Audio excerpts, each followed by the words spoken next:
Hello. Um, I don't know what this is. It's raining outside. I'm sorry.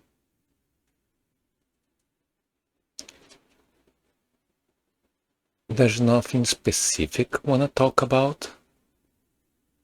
I feel like I'm broken somehow. I don't know. I'm sure I'm not the only one that feels that way, right? I can't be.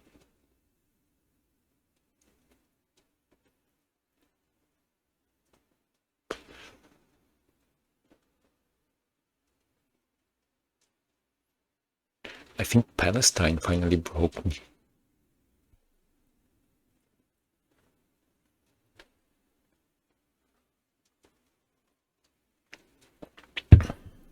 It's like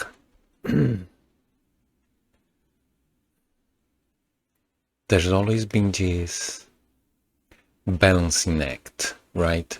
Where I, you probably, we can't help ourselves from caring about stuff. We care. At least if you're watching this, if you're in my channel, I think you're the kind of person that cares. Or I choose to believe so.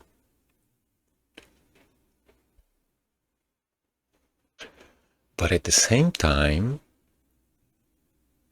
it's so hard to care about stuff.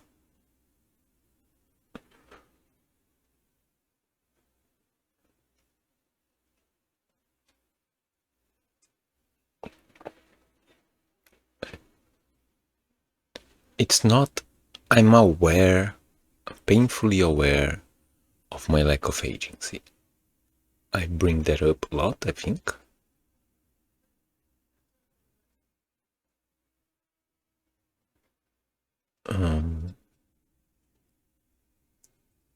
There's not much I can do individually. Most of us, there's not much we can do to change anything. But collectively, we can, or we should be able to, but we can't.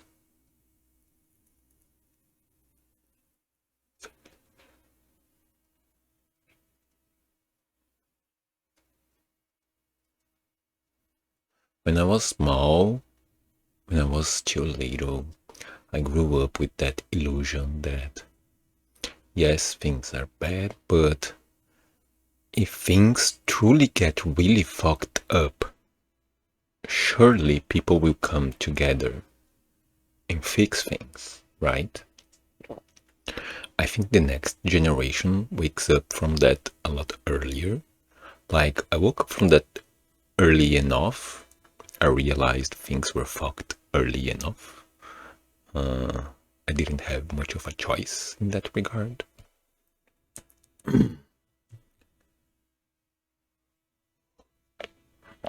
But still, for a while, the illusion was there. And then you realize, no, people will not come together.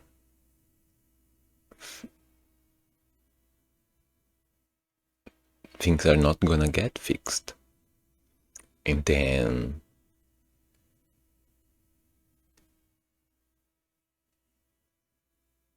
you develop that other illusion that, well, maybe we can force things to change. We can make things better, right? Together, like,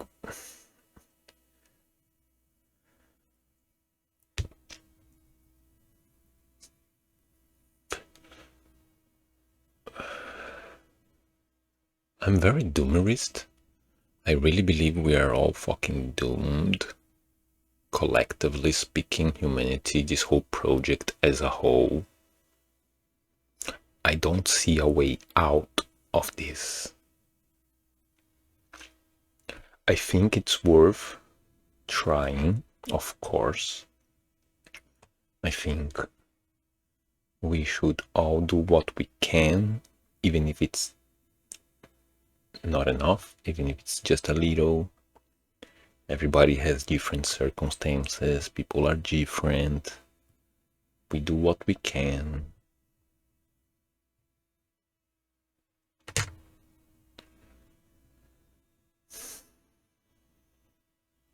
But, and like, yes, like, I think it's worth trying because if you're helping someone, then you're helping someone, right? And that's worth something that has an intrinsic value on its own. And if humanity is going to pull through, that's only going to happen if people are trying. So it's worth trying. But I'm not hopeful for that future. I don't think it's going to come to pass.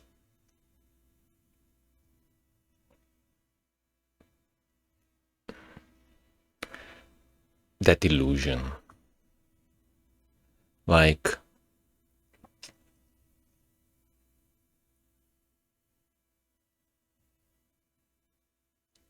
there's been some wake-up calls of late, right? I think, like, that was way before my time. Of course, I'm not that old, but World War II kind of cemented that illusion, I think, culturally. Like, there was an evil, and we came together to fight that evil. Kind of.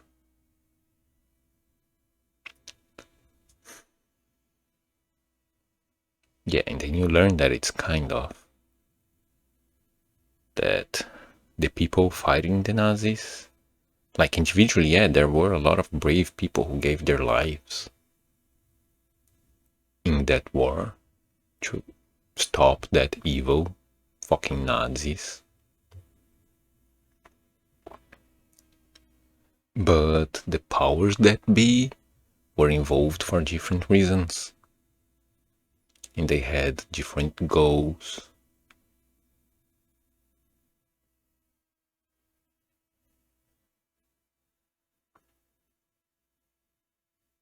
But the illusion was set, right? But like the Cold War itself should have been a wake-up call for that generation, and it wasn't. Kinda like they had their own doom scenario, right? The nuclear holocaust, Armageddon.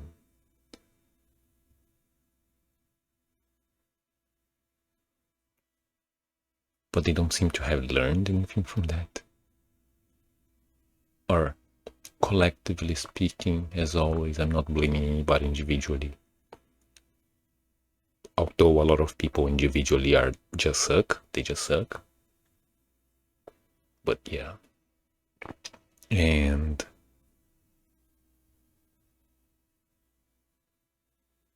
we've had so many wars since then. They never stopped happening. They just weren't happening in the places that quote unquote matter. Right?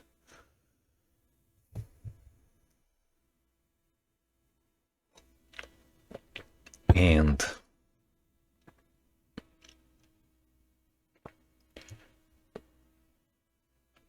like very recently, COVID, what the fuck?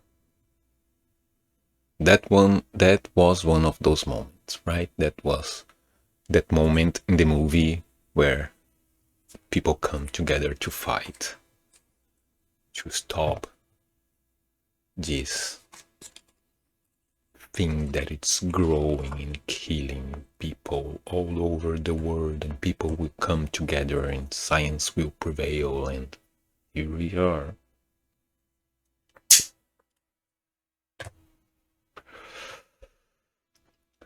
Fascism on the rise.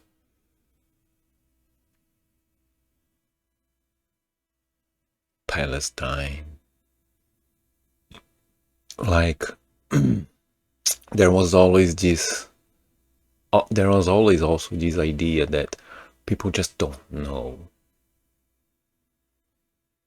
right? Because, yes, there is a lot of misinformation, purposeful misinformation. Governments and companies, industries, politicians, rich people, the ruling class, they control the narrative, right? They always have, they always will. That's one of the tools they use to keep their power. So of course a lot of people are unaware, are misinformed about a lot of things that happen in the world.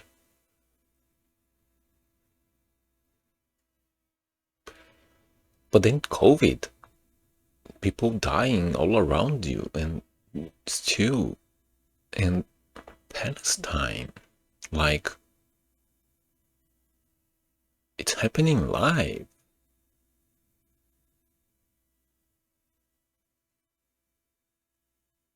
You can watch the genocide happening on social media.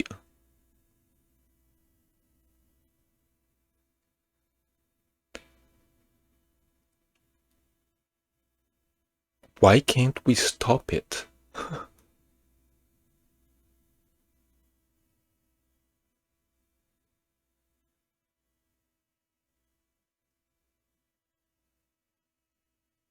Why can't we stop that from happening?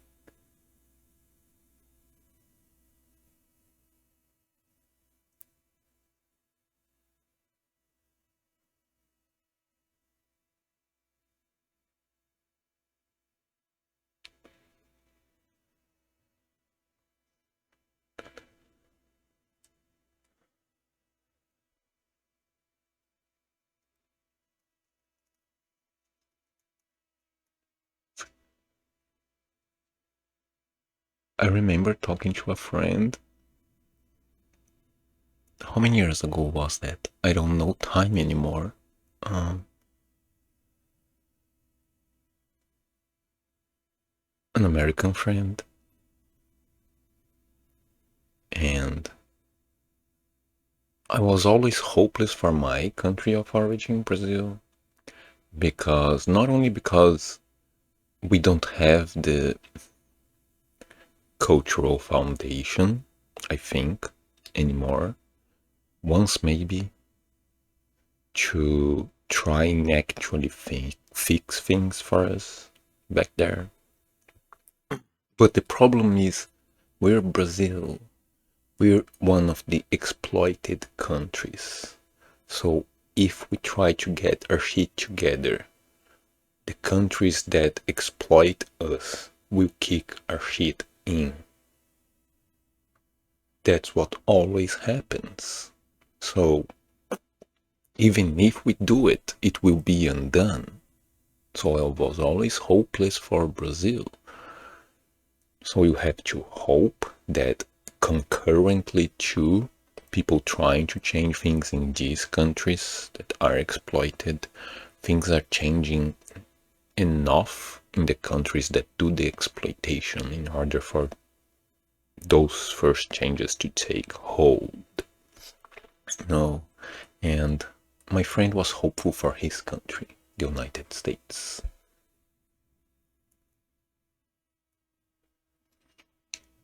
And then there was that story about that, not that story. When you say that story, it sounds like there's leeway for interpretation, but there isn't.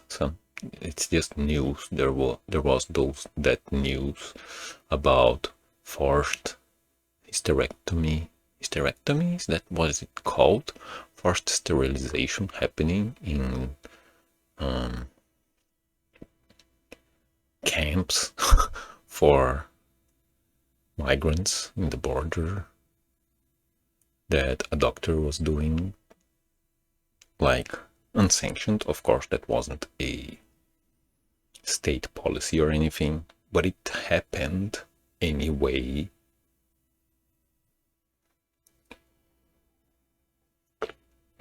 And people didn't torch anything because of that.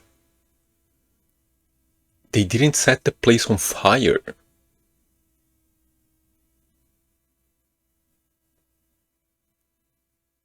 A lot of people cared, a lot of people were outraged, but nothing happened.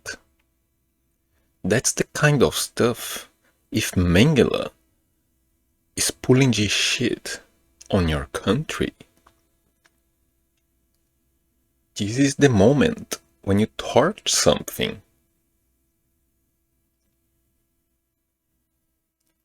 Bricks should have been thrown somewhere, but it didn't happen. And I told him, okay, if that's not enough, whatever is enough won't be enough. You know, like, at some point there's a breaking point, of course, but by the time you reach that point, it just won't matter anymore. Like, that should have been the point. There have been many over the years, over the decades. That was one of them.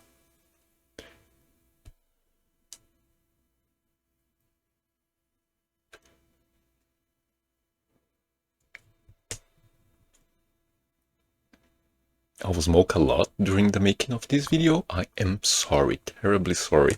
If you don't smoke, don't start. Especially not on my account. I want to stop, I just can't.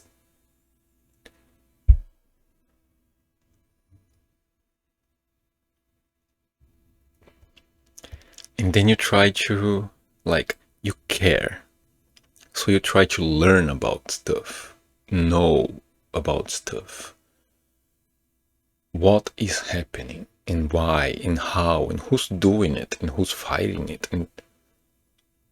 But at some point it doesn't matter. Like, learning more about it, learning more about the piece of shit, it's still a piece of shit. It still stinks the same fucking way. Palestine. You can't not care about it. Even if you try, if you're a decent person, that's just not something you can do. You can't stop caring about it. It's not a moral judgment. It's just something that you're unable to do. But everything new that you learn about it, it's still a genocide.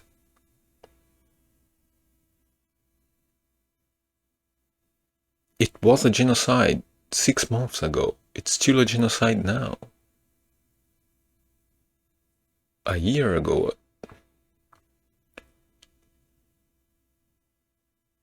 I've talked about it before. It started so many decades ago.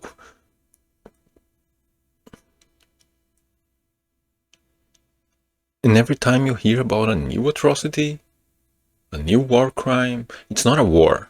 It can't be a war crime. It's not a war crime because it's not a war. A new act of genocide being perpetrated.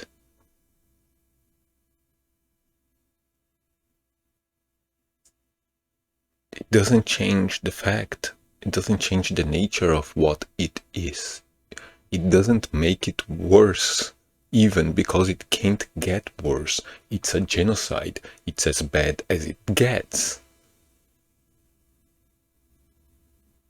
And so you try to force yourself to stop reading about it and learning about it. But then you can't. So you go back and you learn more about it and you get more depressed and we can't stop it.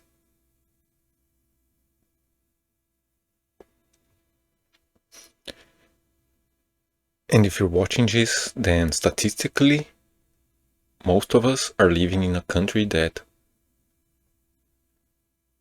supports that genocide in some fashion, right?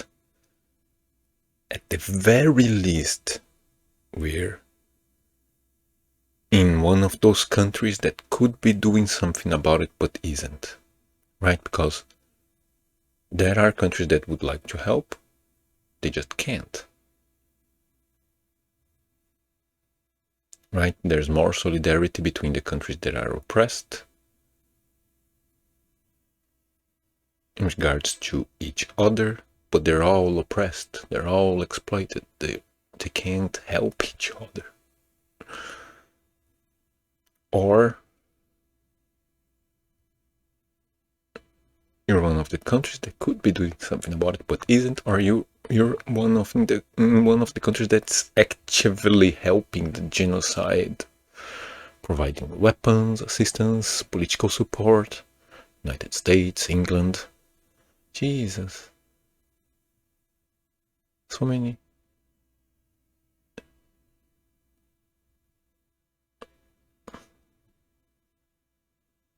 Sometimes it's not the government, but the country has companies that still do business with Israel, like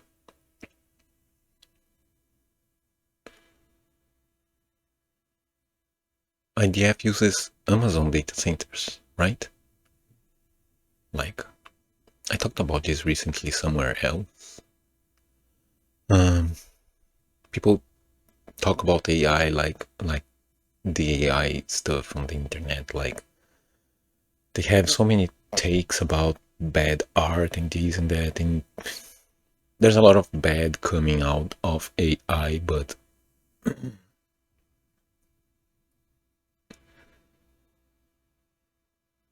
especially considering, especially where labor is concerned, and the various insidious ways in which companies use AI as an excuse to do shitty things, right? But one of the things I don't think people realize is that the big ones, they're using, like, there's data centers being built around the world, and they're a huge sink in resources, natural resources, and financial investments, and they fuck up a lot of shit around them, and they fuck up a lot of the effort of reducing fossil fuel consumption, and in more than one way. And people think these data centers are being built because of the AI craze that so many industries are going through, but it's the other way around. I think, like, the real money there, like, I've heard a lot of smart people talking about, like, how there's no viable financial plan for these data centers, that this is a doomed enterprise, because they're coming from this perspective that the big tech ones, they're building the data centers in order to fuel the AI craze. But it's the other way around. They're using the AI stuff to justify building the data centers, which they can then use as digital real estate to get government contracts for stuff like genocides, for stuff like domestic surveillance states. Like, that's where the money is. And that's what they're aiming for. IDF already uses Amazon data centers. Microsoft and Meta, Facebook, they get, like, Microsoft already had, from a long time ago, they already had military contracts. Microsoft, they make Windows, and they're all going deeper into it. Now there's all these quote-unquote new guys like Palantir and stuff.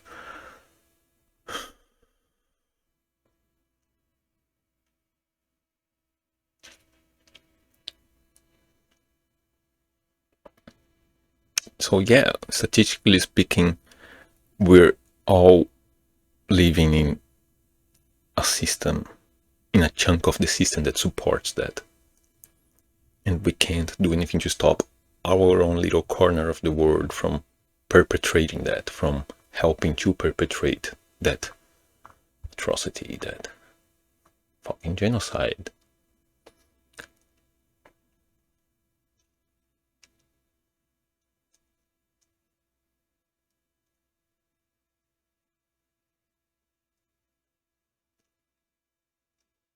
And there's always climate change in the background.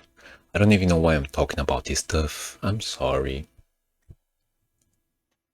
I think it's cathartic. I don't have access to mental health, actual mental health, so yeah.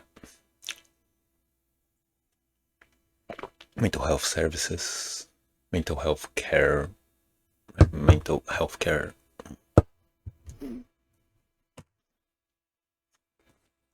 Like,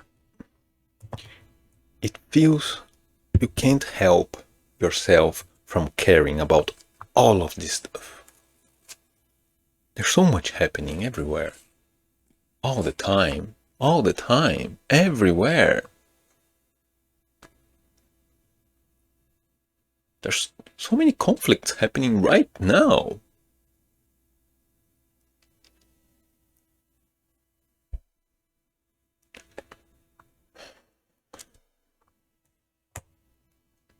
And personally, on our own little corner, we have the train stuff happening.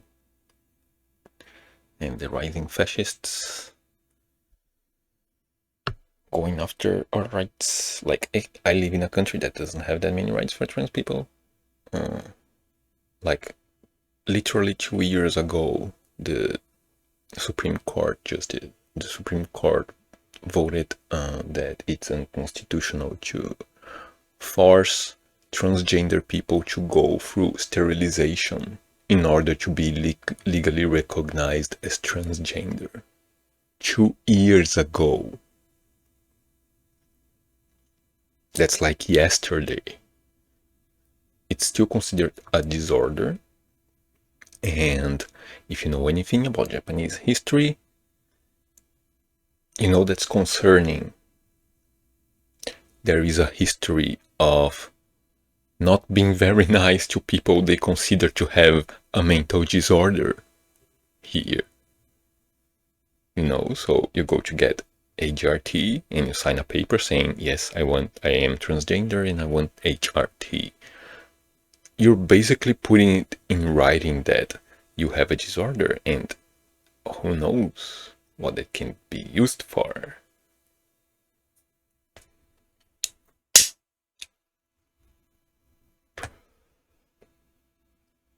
And you care about everything.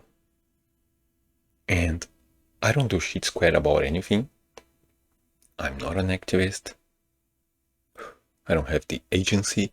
And if I had, I'd like to think that I would be an activist, that I would do something, but statistically speaking, probably not. I've been to protests in Brazil, stuff like that. I've had horses charge at me. But I was young and it didn't happen much or often, you know. But yeah, people out there do actually do stuff. They actually do help. They actually do fight.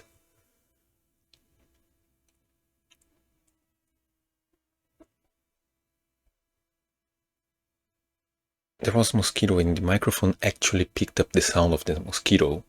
It sucks at picking up my voice, but it picked up the sound of the fucking mosquito. How was that possible?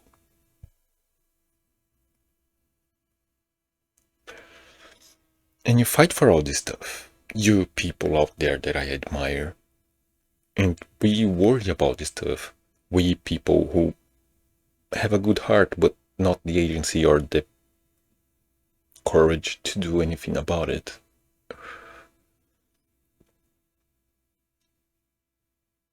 But there's always climate change in the background, and it feels like everything else is meaningless because of that. I can't imagine what it's like to be in the younger generation relative to mine, growing up in this world, I can't fathom the level of anxiety you must have. I am so sorry for you.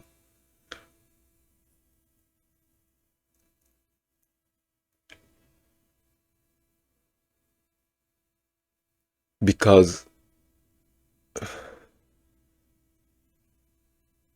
we fight to fix stuff, and we can't fix anything. But we fight in the hope of fixing this stuff. And even if we fix everything else, in the meantime, climate change is ticking like a fucking time bomb in the background. A countdown to fucking doomsday.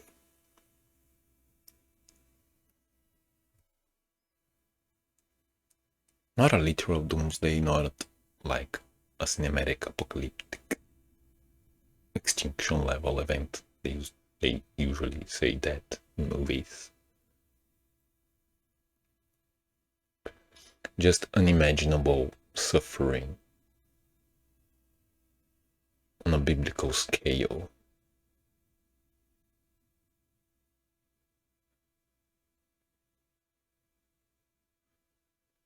That is always there in the background. And we have that on and off relationship with climate change because there's so much to care about and to learn about and to get depressed about that we can't, like, climate change is always there, fucking shit up in the background. There's always something melting, there's always something burning, there's always something flooding, people dying, being displaced because of it. And the climate displacement is a nightmare because it's a self-fulfilling prophecy. I don't know if I've talked about that. Like, the people who put roadblocks when it comes to fighting climate change are usually from the ideology, from the side of the political spectrum, right-wingers, that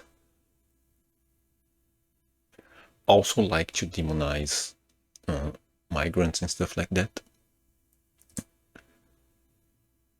So in that context, climate displacement becomes a self-fulfilling prophecy because they can say the migrants are coming for you. And then they help to fuel climate change, which will displace those people that will become migrants, that will come to these countries. And then they can point to these people and say, see, the migrants are coming for you. This is a nightmare. I'm smiling, but I'm depressed. This is fine.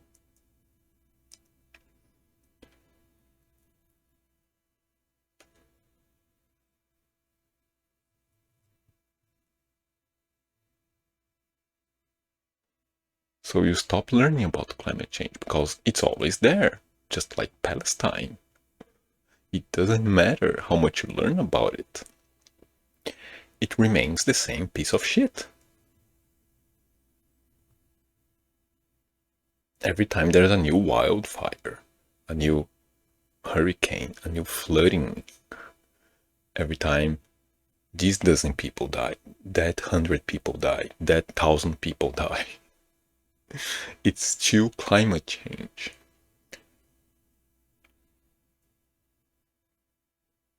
Changes to hyperobjects are not comprehensible for the little ants watching them. It's still climate change. And it's still happening, and we still can't stop it. So you're on and off with the news about climate change, but it's always in the background. Even if we stop all of the wars right now, we still can't stop climate change, and they're intertwined. It's all one big system. We can't stop one without stopping the other.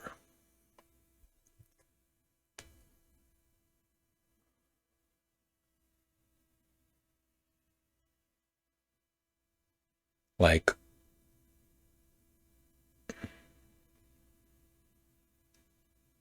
that's one of the tasks required for change that I think are unsurmountable and which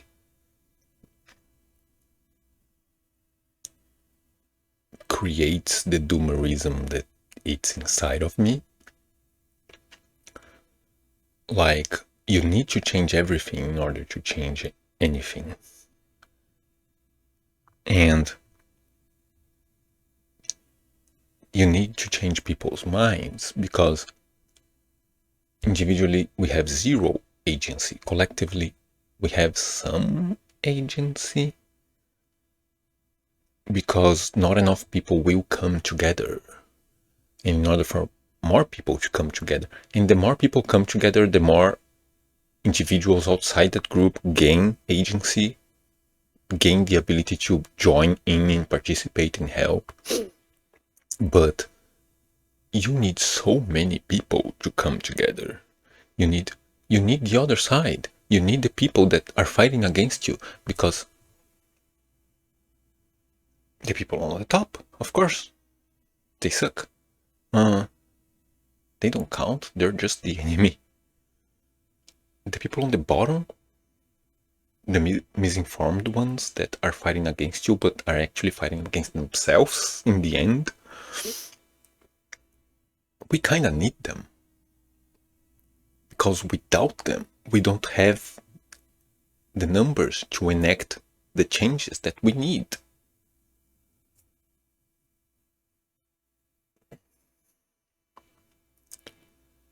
It's like, and you need to change everything. If you can't change one thing without changing the rest.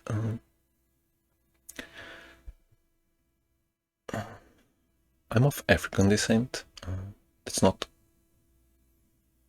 always readily visible, apparent. I don't know. I don't think. Some people think I'm quote unquote brown sometimes. I'm Japanese and African descent, so it gets complicated sometimes. Growing up, it was very complicated.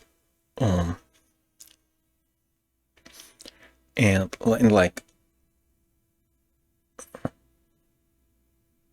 sure, it would be nice to stop the exploitation of Africa, please. But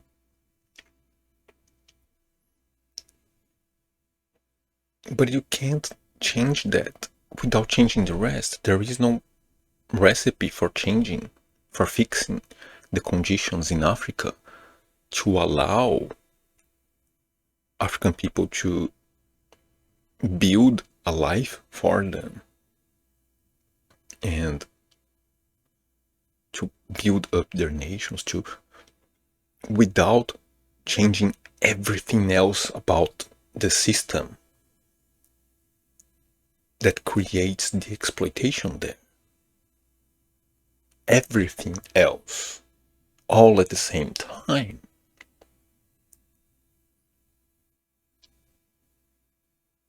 Because the countries and the companies that exploit them won't stop. And you need to change the incentives, you need to change the regulations, you need to change the culture that supports that system. You need to change everything. There's like, I have a possibly controversial opinion. I don't think I've ever talked about this to anyone. I think, like, just like with Brazil, just like with the rest of the world, honestly, I think it's doomed. Africa, with the rest of us, more so than the rest of us, because it's Africa. And not because, not because they're Africans, but because the position Africa occupies in the totem pole, right? I almost hit a guy at work once for saying that Africa is poor because Africans are lazy. Like, I know where that comes from. And he was like, well, but Japan got destroyed after the war and it built itself up again. He's not Japanese, and he, he had a,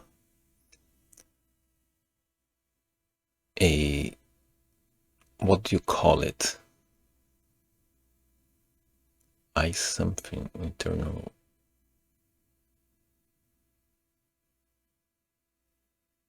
He had a brain injury some years ago, so it's complicated. You have to be more patient with him. But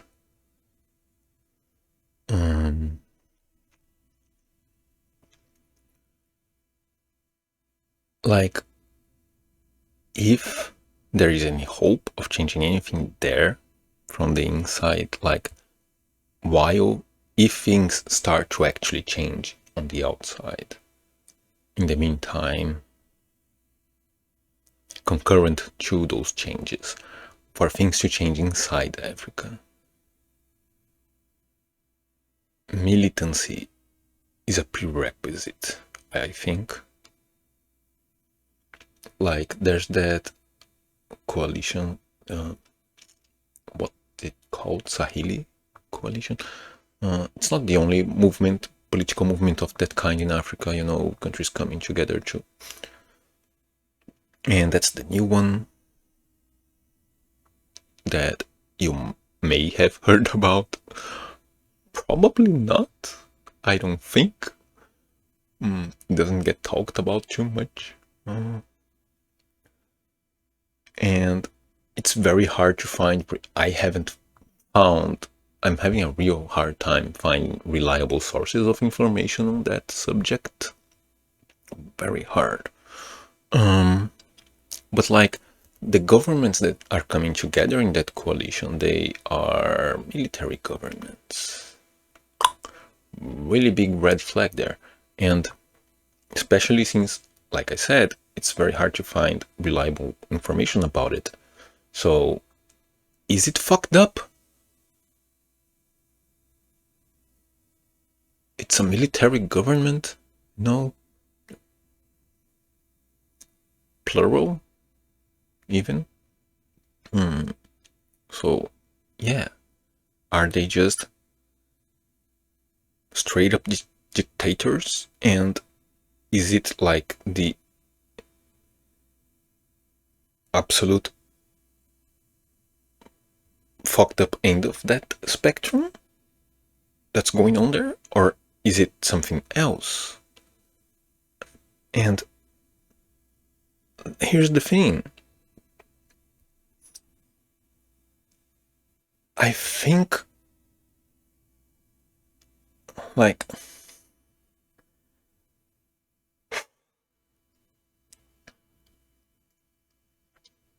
we had a military dictatorship in Brazil, and that was fucked up. And I don't think it's justifiable in Brazil. That's just wrong, period.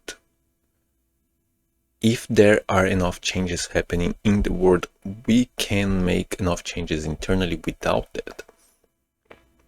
And even if we have a dictatorship, the outside world would still fuck our shit up.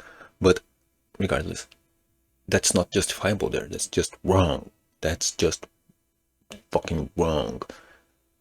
But in Africa, like, given their position, I think for any nation or coalition of nations or whatever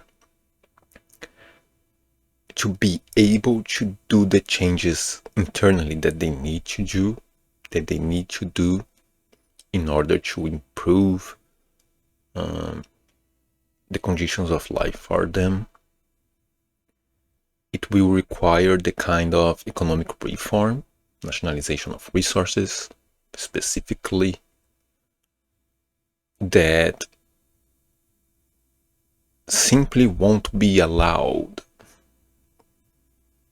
by the countries by the ruling classes, by the ruling class of the world, they just won't let it happen. They can't let it happen. Otherwise their power crumbles, right? So in order for Africa to be able to enact and sustain these changes that they need to make, their governments need to be militant. You know, like on a philosophical, on an abstract level, they need to be militant in order to endure the pressures from the outside. Otherwise, those changes will be reversed by force. That's on an abstract level. In practice, like, it shouldn't have to be a militant political body. It doesn't have to be a military political body, right? Like in the Spanish Civil War, whatever, it can't be militant without being military. But in practice, it's just going to be a military country. It's just going to be a military government.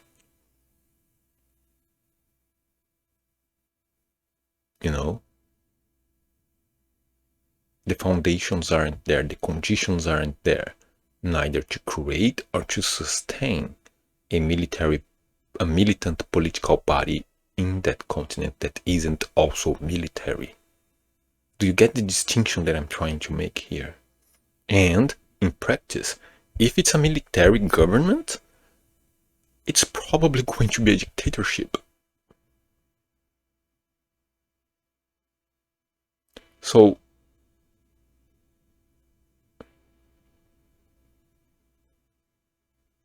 in order to fix shit, they kinda need that.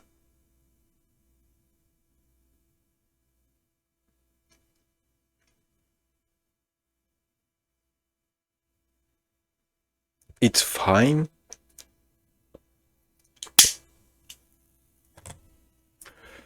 to be philosophically opposed to the concept, which I am, and in most of the world, that's just a no-no. That's just a big no-no. You shouldn't let that happen. I stopped talking to most Brazilians that I come in contact to because most of them are actually in support of the old regime when you get down to it. It's crazy.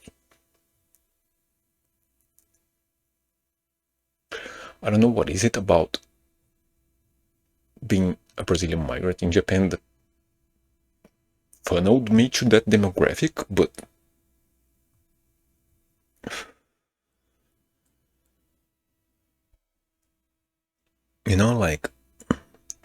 but the conditions are different there.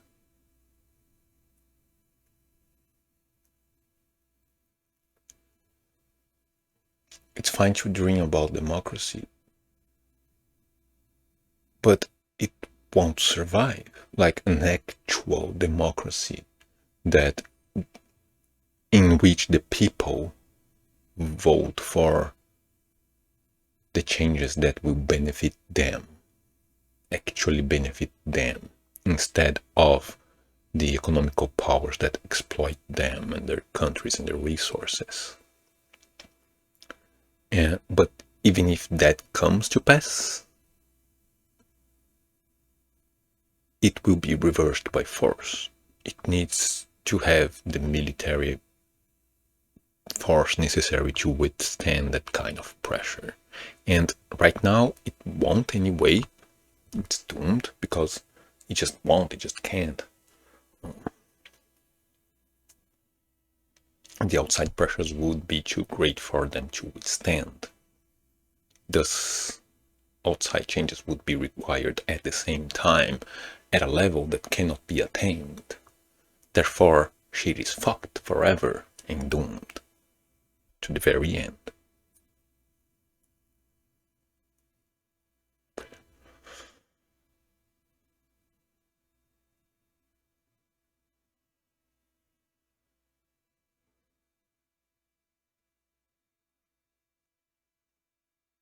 I don't know how to live like this.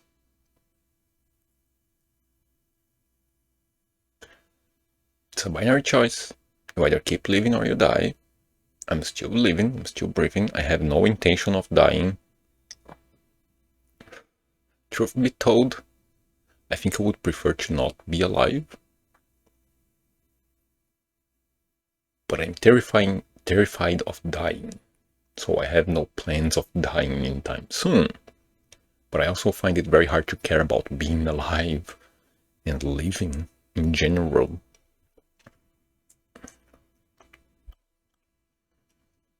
I do my shit, my videos, I play my games, I watch my stuff, I read my stuff.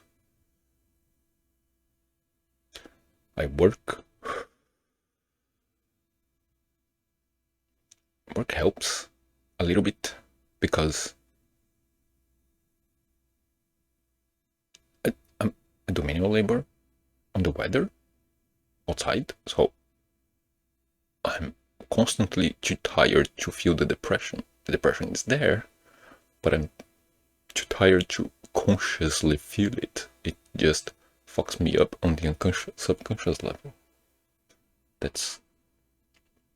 Rich people take Xanax. I work. That's my medicine, I guess. And lore hunting, that's therapy for people who don't have therapy.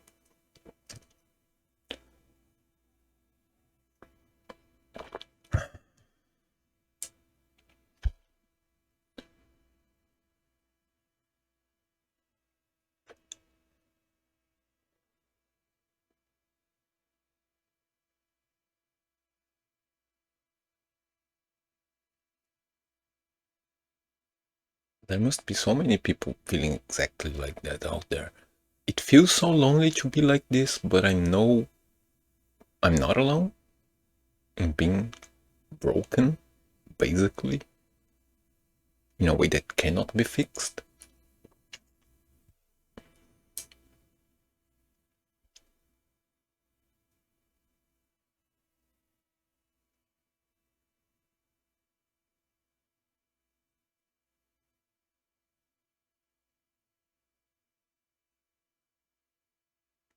I have no point that I'm trying to make here. I have no uplifting message at the end.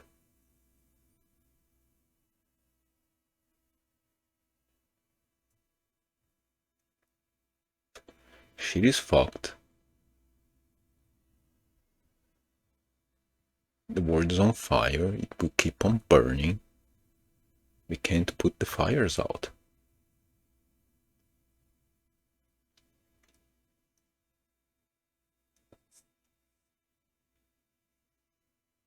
We can't stop people from starting new fires.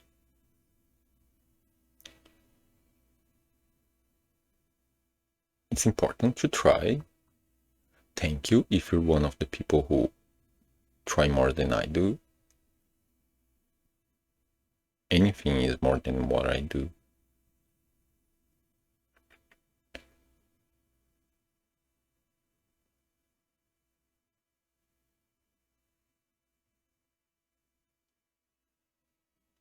I started helping with a, what do you call it in English? Food drive? No, feeding unhoused people. But then it stopped because of COVID, and they haven't resumed their efforts.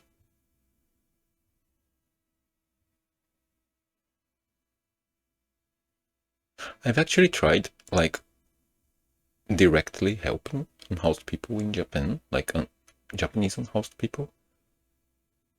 My help has been refused.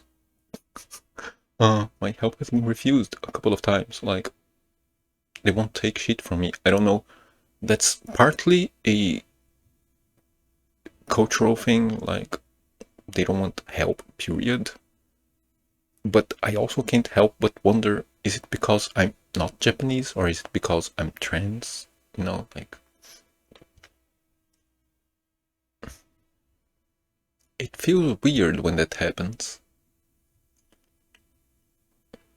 And I talk to people about stuff that's like 0% effective, but it is also a necessary step.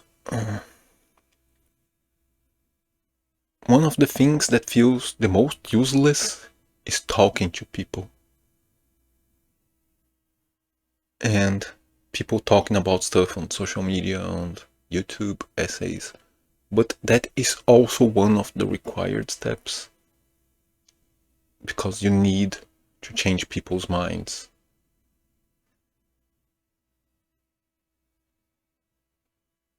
And that alone won't do that. You know, like the people who help with that the most are the people doing mutual aid out there. People actively helping people improve the material standards of their living. That's what radicalizes people the most to our side. But that can't reach everybody. Not everybody is also, not everybody that stands against actual progress is in need of that kind of help as well. So communication is one of the ways of reaching a lot of people. And so yeah, talk to people if you can.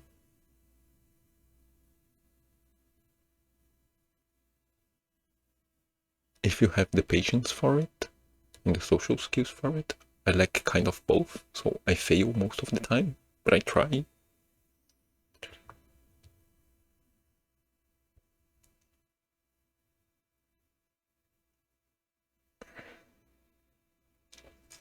It's important to try. Not, like I said, not just because if anything's going to work. If anything's going to work, it will require doing everything at the same time. As many people as possible doing as many things as possible at the same time, because nobody knows what fucking works. Somebody once told me it gives them hope to know that for as long as there's been evil in the world, there's been good people fighting against it. In every culture, in every age, there's always been people fighting against oppression. There's always been and we have always lost. The world is what it is right now, and it has always been. We have never won. So nobody knows what works. Nobody knows what doesn't. Nobody knows what's going to take in order to fix shit, if it can be fixed. So we need to try everything, throw everything at the wall. Some things are going to stick, some things are not.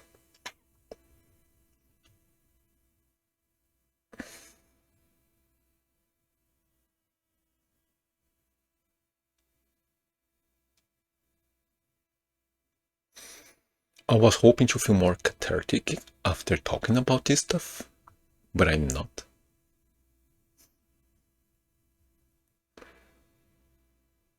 Sometimes it helps to talk about this, about whatever. There was one specific time that it helped a lot. Making one of these. It was an emergency, basically, kind of.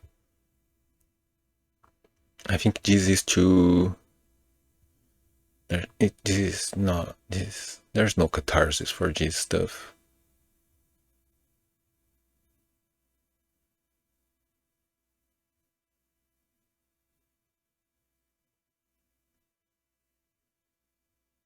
I'm so very sorry.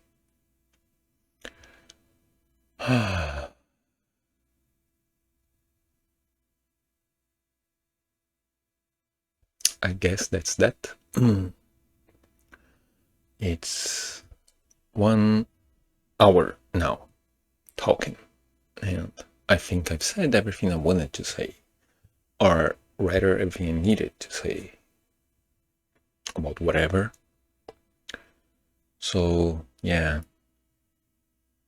I'm going to be said off screen now, off camera.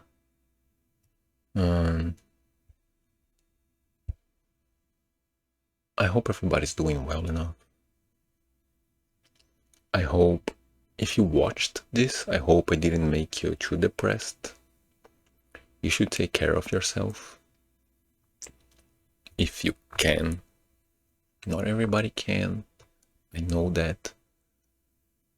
Do what you can to help yourself, to take care of yourself, and to help others when you can.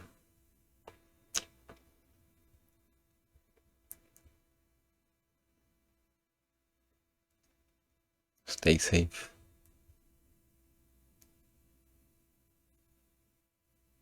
It's getting harder to stay safe out there.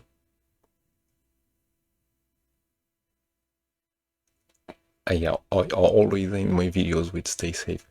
It's not even like, it's not a recommendation. It's almost like a prayer. I'm an atheist, so it's a wish for you to be safe.